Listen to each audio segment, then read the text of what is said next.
धाकड़ खबर, बेखौफज़ुबां, बेबाक अंदाज।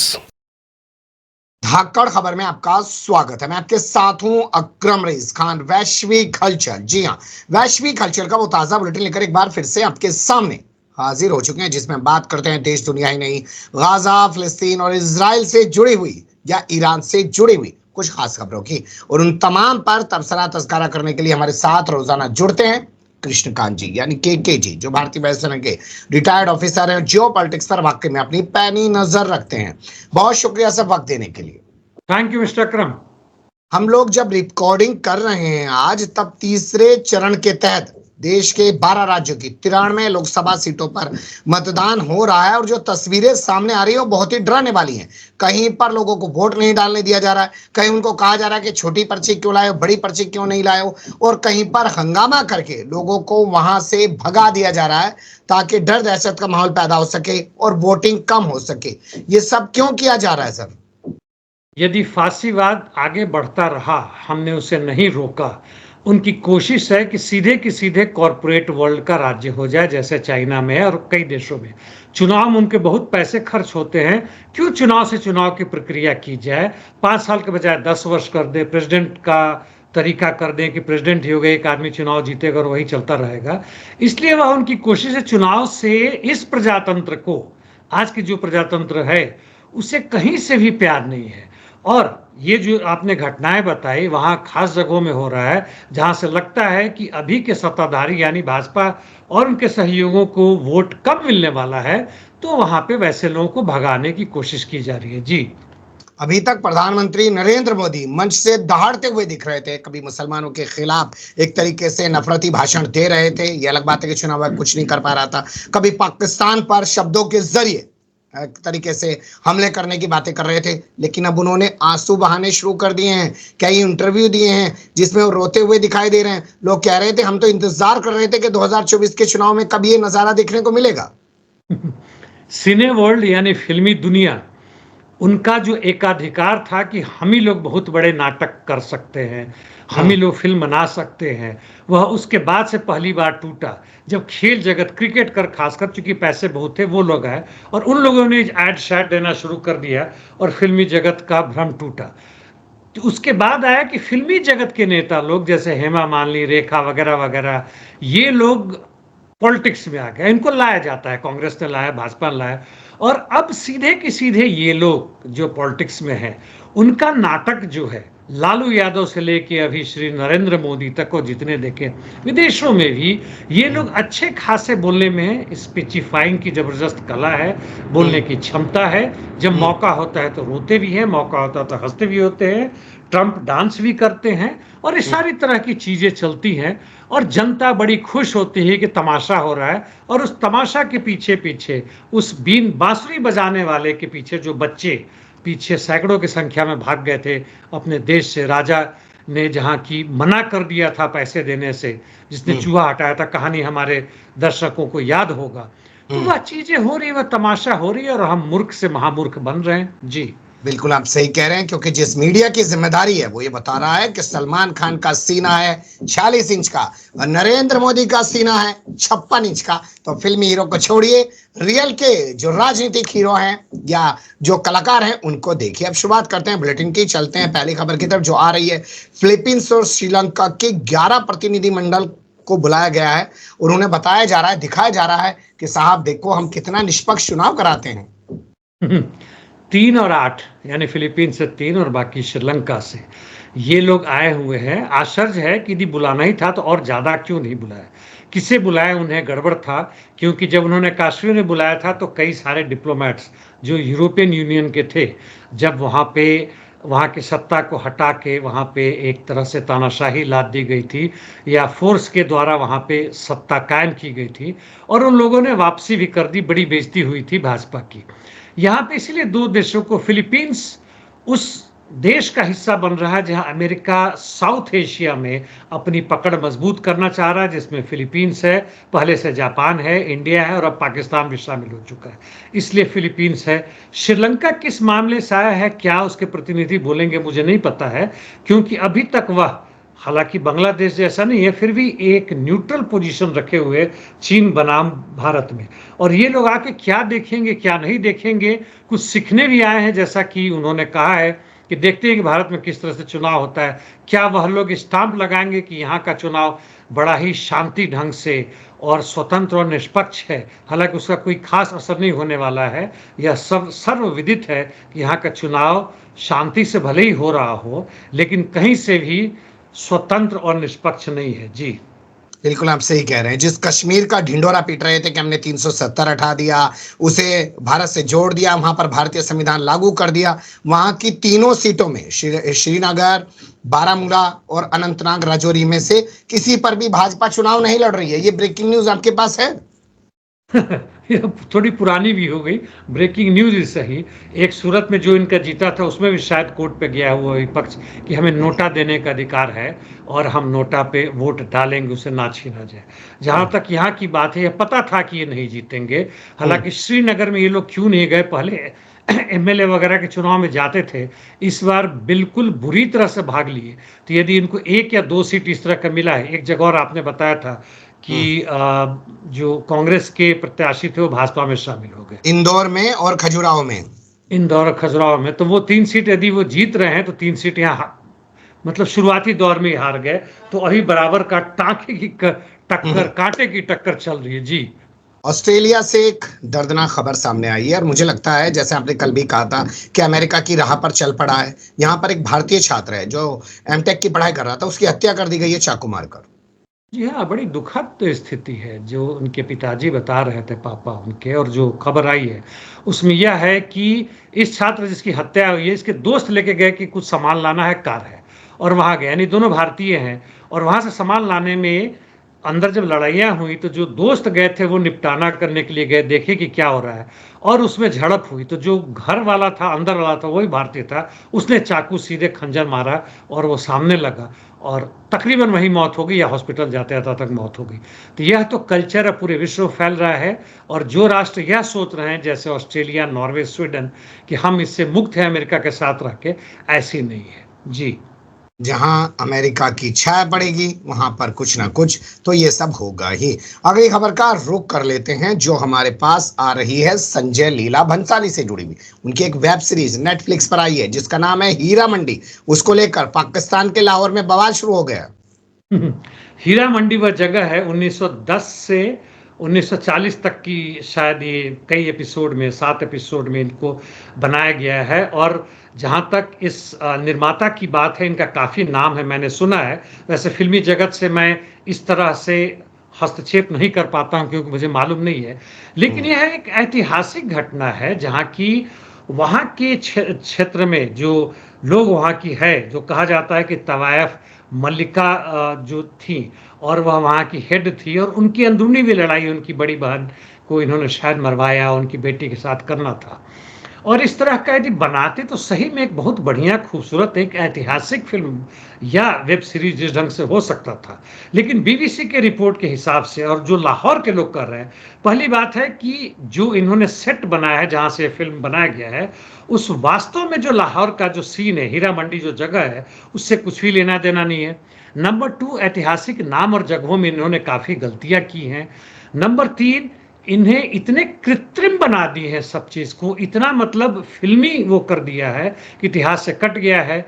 नंबर 4, जो अच्छी अच्छी हीरोइन हमारे यहाँ की है, वो सोनाक्षी सिन्हा है, और वो नेपाल की हैं, क्या है नाम उनका, जी क्या बताया आपने? जाने दीजिए, नाम मुझे भी नहीं पता। हाँ ना, जान दीजिए, जो भी है, इन्होंने जो बनाया है, बड़े अच्छे मजे हुए कलाकार हैं, लेकिन इस कृत्रिम के आधार पे करने में ये लोग कहीं ना कहीं बुरी तरह पीछे रह गए हैं, वास्तविकता नहीं ला सकते। वैसे हो सकता है फिल्म चले, नेटफ्लिक्स पे अभी नंबर 1 पे चल रहा है क्योंकि यह इनका लीला भंसारी साहब का बनाया हो, इसलिए चले। लेकिन यह जो वास्तविकता को जो दे सकते थे वह देने में सफल नहीं हुए। तवाइफ उन्होंने जंग आजादी की लड़ाई में अपनी क्या भूमिका रखी है, उसको लेकर ये फिल्म बनाई गई है। और मुझे लगता है लाहौर की पृष्ठभूमि पर आज जिस दौर में, नरेंद्र मोदी के दौर में, पाकिस्तान के लाहौर, आज जबकि वो पाकिस्तान का लाहौर तो अब हुआ, लेकिन पहले वो भारत का ही लाहौर था, उस पर फिल्म बनाने पर संजय लीला भंसाली की तारीफ तो की जानी चाहिए ना सर? नहीं, बिल्कुल तारीफ की जानी चाहिए। यह उस समय श्रीलंका में बोल रहा हूँ, पूरे पाकिस्तान में और भारत में सटे हुए जगहों में, बांग्लादेश में सारे के सारे लोग, चाहे वो तवायफ हो, उस तरह की तवायफ वो नहीं है जो आजकल की कॉल गर्ल्स वगैरह होती है, उनके यहाँ जैसे कोठा लगता था, नाच गाना होता था, एक खास तरह की संस्कृति होती थी और कवि वगैरह भी आते थे सीखने और देखने के लिए। वह सीन अलग था, उसकी कल्पना करना आज मुश्किल है। और वह लोग आंदोलन में शामिल हुई दो तरीके से, एक तो खुद ब खुद, दूसरे ऐसे लोग जो हमें मिलता है अपने कलकत्ता और पूरे बंगाल वगैरह में, कि जो सैनिक भी थे वहाँ के, मेजर जयपाल सिंह का नाम शायद आप लोगों ने सुना होगा, और बाकी लोग हैं, ये लोग कहाँ मिले अपने साथियों से और क्रांतिकारियों से, तो इनके कोठे पे, इनके जगह पर जाया करते थे, उनके स्थान मिलता था। और इस चीज को यदि फिल्म में सही ढंग से लाया जाता तो एक ऐतिहासिक वह दस्तावेज होता। लेकिन चूंकि मुनाफा भी कमाना था, इसलिए जो कृत्रिमता लाई, मसाला भी डालना जरूरी था। मसाला, बिल्कुल, जी हाँ बिल्कुल आप सही कह रहे हैं। वहीं से बहुत सारी मुखबिरी भी हुआ करती थी, जानकारियां भी मिल जाया करती थी। अगली मनीषा खबर का रुख कोइराला कर थी, लेते हैं। दूसरी जो थी मुख्य अदाकारा जो है। जी पेरिस में क्यों पहुंच गए हैं ये चाइना के राष्ट्रपति, और वहां जाकर फ्रांस के राष्ट्रपति ही नहीं, यूरोपीय यूनियन के कमीशन से भी मिल रही है। चल क्या रहा है? और हंगरी के भी प्रेसिडेंट आएंगे, मिलेंगे वहां पे, और बाकी सबसे मिल रहे हैं। 5 साल में दोबारा आए हैं, पहले भी आ चुके हैं। जर्मनी के जो चांसलर थे वो गए थे।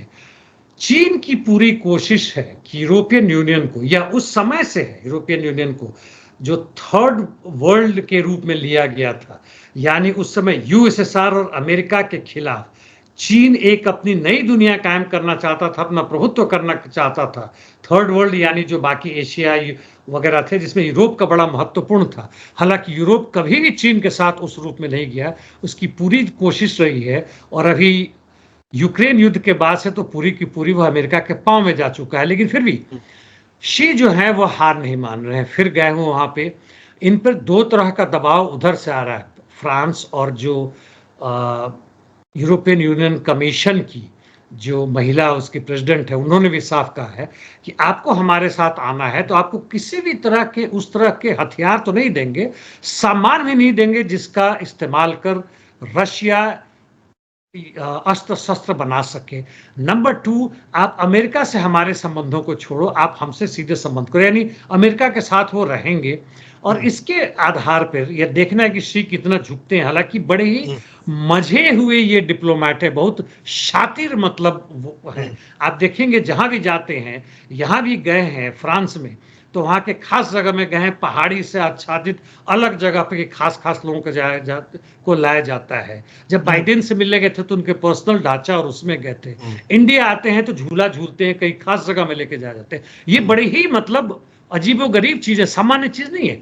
तो अपने धंधा के लिए किसी भी हद तक कहीं भी जा सकते हैं, लेकिन एक ऊपर से मुलम्मा है। और देखिए इनकी शातिरी कि आज विश्व के कई कम्युनिस्ट पार्टी यह मानते हैं कि चीन एक कम्युनिस्ट देश है। जी ये भी बड़ी आपने महत्वपूर्ण बात कही है। ऋषि सुनक का जिक्र कर लेते हैं। ब्रिटेन के प्रधानमंत्री आप जानते ही होंगे, हमारे यहाँ भारत में उनको रात दिन भारतीय मूल का बताकर 56 इंच का सीना फुलाया जाता है। ये अलग बात है कि हमारे यहाँ उनको कभी चुनाव लड़ने की इजाजत नहीं है दूसरे देशों के लोगों के। यहाँ के जो मूल निवासी हैं उन्हीं को उनके अधिकार नहीं मिल पाते हैं। लेकिन खैर, ऋषि सुनक की बैंड बजने जा रही है क्या? अविश्वास प्रस्ताव उनके खिलाफ लाया जा रहा है?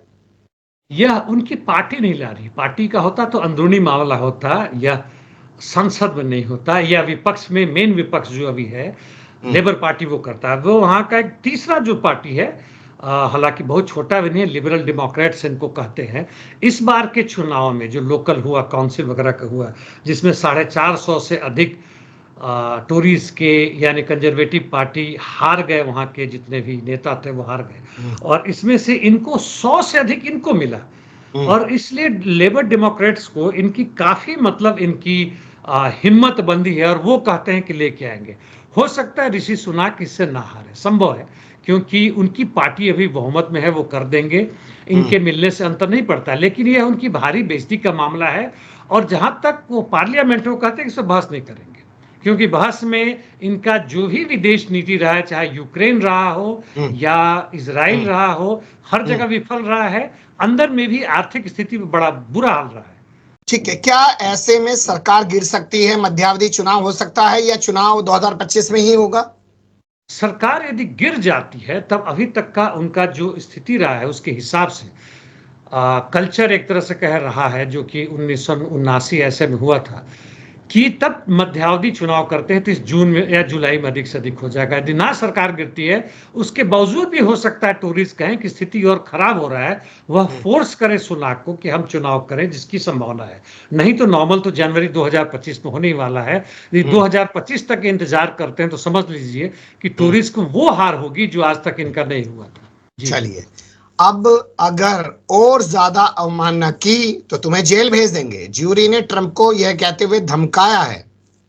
इस धमकी का कितना असर पड़ेगा कहना मुश्किल है। 10वीं बार उनको वार्निंग दिया गया है, 10वीं बार उनको गलत पाया गया है जूरीज को और जज को धमकाने के लिए। हालांकि जज कहते हैं मैं डरने वाला नहीं हूं। $1000 फाइन की, $1000 इनके लिए कुछ अंतर नहीं पड़ता है, बड़ा माइनर सा चीज है। लेकिन देखते मुझे लगता है कि शायद ट्रंप संभले, क्योंकि उनको फिर से अगला जो बहुत बड़ा उनका ऐतिहासिक लक्ष्य है कि वह जीत सकते हैं और जीत क्या रहे हैं। शिशुपाल की तरह वरदान दिया जा रहा है बार बार ट्रंप को? कहें तो उनको मिला, ये तो वरदान मिला ही है। हो सकता है अगले बार भी ये बोल दे। ये इनके बोलने पे इनका कोई कंट्रोल नहीं है, जो मर्जी उठपटांग बोलते रहते हैं। और जनता हमारी, चाहे अमेरिका की हो, चाहे भारत की हो, चाहे इंग्लैंड की हो, जितना उठपटांग बोलिए, जितना रोइए चिल्लाइए, डांस कीजिए स्टेज पे, जनता उतनी खुश हो रही है। दुर्भाग्य हमारा। अगली खबर का रुख कर लेते हैं जो आ रही है अमेरिका से। यहूदी होने के बाद भी इजराइल के खिलाफ खुलकर बोलने वाले बर्नी सैंडर्स चुनाव जरूर लड़ेंगे। हाँ, ये वर्मोंट के वहाँ सेनेटर रहे हैं और बहुत महत्वपूर्ण है और हमेशा जीतते आ रहे हैं, जनता वहाँ की जिताती है। और इन्होंने चुनाव में इन्होंने कोशिश की थी कि डेमोक्रेट पार्टी से वो पिछले बार यानी 2020 के चुनाव में वो प्रेसिडेंट के लड़े, लेकिन कुछ 2-3 इनिशियल गेन्स के बाद से नहीं जब आगे बढ़ा, तब उन्होंने अपना पक्ष वापस ले लिया बाइडेन के समर्थन में। और बाइडेन के साथ हारने के बाद भी बाइडेन के साथ ये कई जगह इन्होंने मंच साझा किया है, जिसमें इन्होंने हेल्थ स्कीम के लिए बाइडेन का साथ दिया है। लेकिन यह नहीं समझ पा रहे हैं, खासकर जनता नहीं समझ पा रही है कि यह कहीं से भी जो वहां की जनता की जो इच्छा है, यानी पूर्ण रोजगार चाहिए, कर्ज से मुक्ति चाहिए छात्रों को, और युद्ध बंद किया जाए यूक्रेन, इजराइल और जहां भी चल रहा है, यह बाइडेन या बर्नी सैंडर्स ये लोग नहीं कर सकते। इसके लिए किसी थर्ड पार्टी का आना जरूरी है। जी। इटली में पत्रकार क्यों हड़ताल कर रहे हैं मेलोनी के खिलाफ? यह बड़ा महत्वपूर्ण है। वहाँ पे एक मीडिया है जो गवर्नमेंट के द्वारा ही होता है, RAI, रेडियो ऑडियो जर्नी जो नाम है, मतलब टेलीविज़न हो गया ऑफ इटली। तो यह जो RAI है, इसके अंदर जितने काम करने वाले 1000 से अधिक इनका यूनियन है, 700-800 का एक यूनियन है, बड़ा जबरदस्त है। और जब से ये मेलोनी प्रधानमंत्री बनी है, हालांकि ये दूसरी जगह जाके, दूसरे देश में जाके जब बोल रही थी, वहां पे ये बातचीत हुई थी। उन्होंने हड़ताल कर दिया है कि हमें बोलने का अधिकार नहीं दिया जा रहा है, हमारी संख्या घटाई जा रही है, हमारी संख्या घट रही है, वो बाहर से लाने की बात हो रही है, वो नहीं की जा रही है। वैसे ही हो रहा है जैसे है कि यूनिवर्सिटीज़ में किया जा रहा है, या कल हमने ईरान की यूनिवर्सिटीज़ की बात की थी, यहाँ मीडिया में किया जा रहा है। और यह लोग कर रहे हैं कि हम 2-4 दिन हड़ताल कर रहे हैं, जिसका वेतन ना मिलता है, उससे ज़्यादा प्यारा हमारी स्वतंत्रता है। और इस स्वतंत्रता के खत्म करने की कोशिश के हम विरोध में हैं, जो पिछले 2 वर्षों से मेलोनी के आने के बाद हो रहा है। जी। टैक्टिकल न्यूक्लियर वेपन ड्रिल करने जा रहा है रूस, जिसको लेकर पूरी दुनिया डरी हुई नजर आ रही है। क्या डराने के लिए किया जा रहा है या उसकी अपनी तैयारी है? ये बड़ा महत्वपूर्ण चीज है। यह तो तैयारी भी है, डराना भी है। रशिया का जो अपना कॉन्स्टिट्यूशनल फोर्स है या उसका लॉ यह कहता है कि हम न्यूक्लियर बॉम्ब का तब तक इस्तेमाल नहीं करेंगे जब तक हमारा दुश्मन हमारे ऊपर ना करता है, या हमारे अस्तित्व को खतरा आ जाए। जहां रशिया पूरी तरह से हार रहा है, तब हम न्यूक्लियर बॉम्ब रख के करेंगे, तब इस्तेमाल करेंगे। टैक्टिकल न्यूक्लियर बॉम्ब यानी 1 किलोवाट, छोटा सा, यानी कहें कि द्वारका हमारा नेस्तनाबूद हो जाएगा। 1 किलोटन जो हिरोशिमा वगैरह में किया गया था, वह तकरीबन 5 से 10 टन के बराबर था, किलो टन के बराबर था। वह ज्यादा नहीं था, मतलब उसका भी 4-5 गुना कम है ना। और वास्तव में जो होता है वो 100 किलो टन से ज्यादा होता है, जो स्ट्रेटेजिक कहते हैं, जिसको इंटरकॉन्टिनेंटल बैलिस्टिक मिसाइल से या स्ट्रेटेजिक बॉम्बर से उसको मारेंगे। ये जो है इसको ट्रक बस से भी उठा के लेके जाया जा सकता है। और इसकी जहां तक संभावना है कि ये लोग शायद जिस ढंग से, कारण इन्होंने बताया है कि फ्रांस कहता है कि हम अपनी सेना भेज रहे हैं, 100 सेना आने की बात हो गई, 1000 देने की बात हो रही है, नेटो की बहुत सारी सेनाएं आ रही हैं और इसके कारण हमें कष्ट हो रहा है। अमेरिका उस तरह के अस्त्र शस्त्र दे रहा है जिसका इस्तेमाल इंटरनेशनल लॉ के तरीके से बंद है, या long range missiles, anti ship missiles और F-16 तक देने नहीं जा नहीं, रहा है। मुझे ये बताइए, जब ये ड्रिल करेंगे और मान लीजिए परमाणु बम ये फोड़ेंगे, चाहे छोटा हो चाहे बड़ा हो, तो उसके हाँ, असरात तो होंगे ना कहीं भी सर। निश्चित रूप से होगा। अब इसमें यह देखने की बात है कि 1 किलो टन यानी खतरा कम है। एक दो जगह पे हो सकता है, पोलैंड से सटे हुए जगह पे मारे, ब्लैक सी में कहीं मारे जहां से विपक्ष का कोई खास शिप आ रहा है, कुछ आ रहा है। लेकिन 15 टन यानी हिरोशिमा और नागासाकी की बात हो गई। लेकिन इसका आधार बनता है, जैसे मैं बार बार कहता हूं कि हम न्यूक्लियर अटैक की तरफ आगे बढ़ रहे हैं, यानी 100 टन या उससे ज्यादा, यानी उसमें पूरा का पूरा मतलब एक देश बर्बाद हो जाता है। तब इसका खतरा दोनों तरफ से, और इनका इशारा है मुख्य रूप से यूएस, फ्रांस और यूके के ऊपर, बाकी किसी और देशों पे नहीं है। दूसरी तरफ एक तो चाइना बसता है, यहां बसता है। तो ये स्थिति भयावह है, हम उस तरफ बढ़ रहे हैं ठीक है, जी। यानी जब कोई कुछ बचेगा ही ना तो हम ही जी के क्या करेंगे, बम फोड़ ही दो। खैर, अब शुरुआत करते हैं गाजा, इजराइल, फिलिस्तीन और ईरान से जुड़ी खबरों की। और पहला जो अपडेट है इसमें वो आ रहा है सऊदी अरब के क्राउन प्रिंस मोहम्मद बिन सलमान से जुड़ा हुआ। पाकिस्तान दौरा करने वाले हैं साहब। हाँ, एमबीएस इनका पिछले साल भी सितंबर में जाने का प्लान था, किसी कारणवश कैंसिल हो गया जिसका खुलासा नहीं किया गया था। और इसके पहले 5 साल पहले इनका आना जाना हुआ था, जिस समय उस समय के प्रधानमंत्री इमरान खान थे पाकिस्तान के। मसला मुख्य रूप से $5 बिलियन के इन्वेस्टमेंट की बात है, और नेचुरली उसमें एनर्जी है, इंफ्रास्ट्रक्चर है, वगैरह वगैरह है।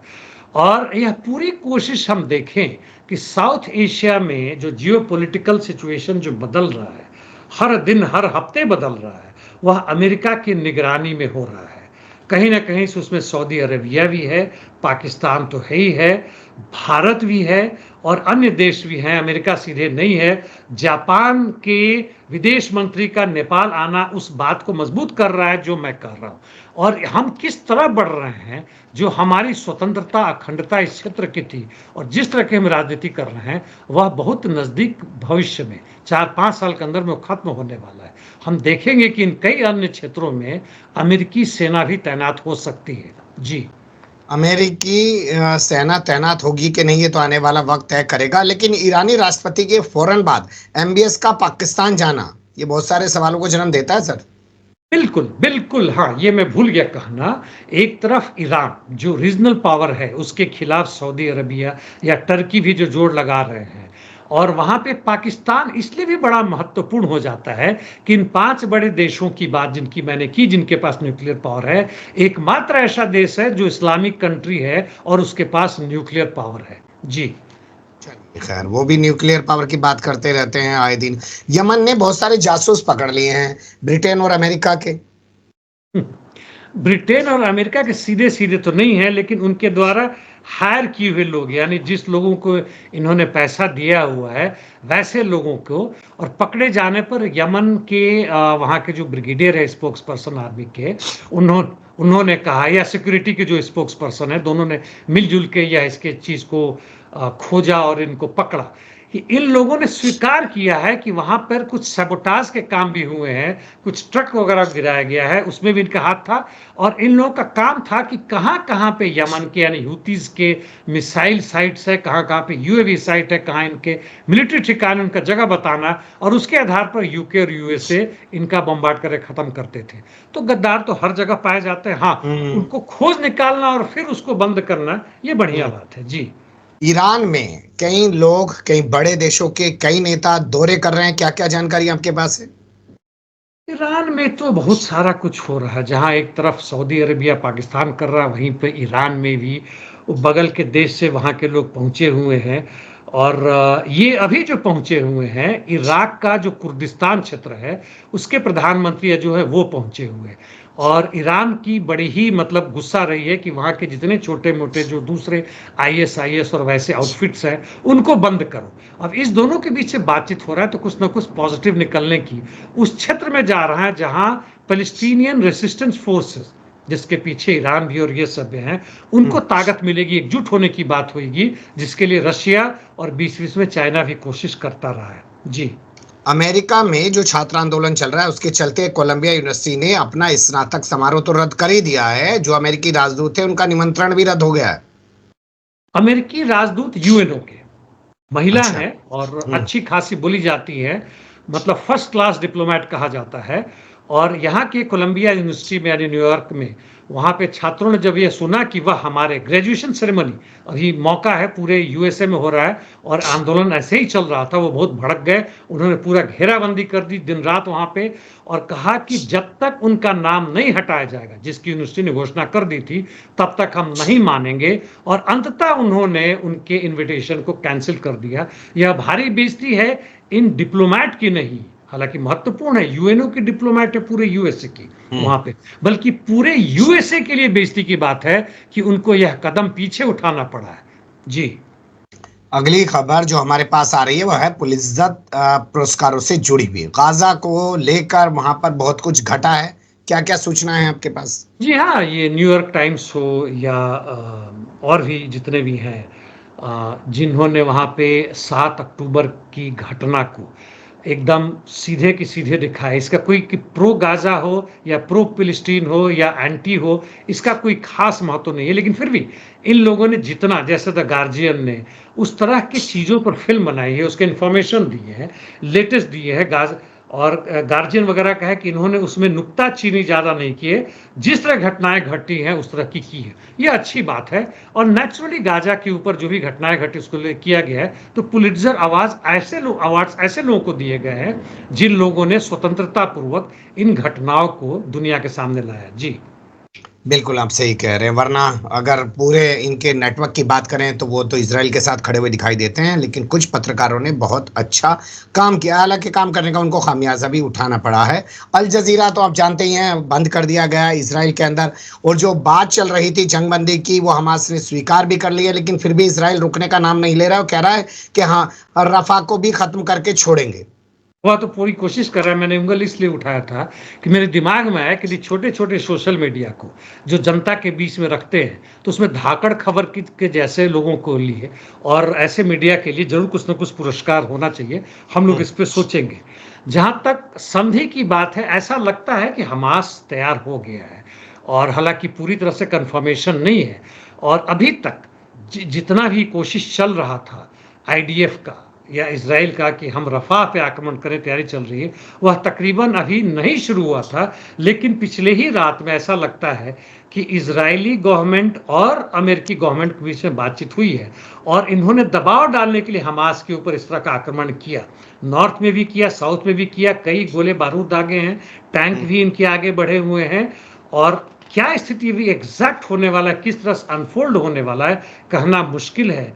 इसके बावजूद कि हमास तैयार हो रहा है, इजराइल यदि ऐसी घटना कर रहा है, तो यह इजराइल की दोनों तरफ से एक तो वो मजबूरी है, चूंकि इसके साथ जितने दक्षिणपंथी वो मान नहीं रहे हैं। उनका कहना है, जैसे बेन गुइर वगैरह का, कि जब तक हम रफा में पूरी तरह खत्म ना कर दें इन लोगों को, तब तक हम शांति से नहीं बैठेंगे।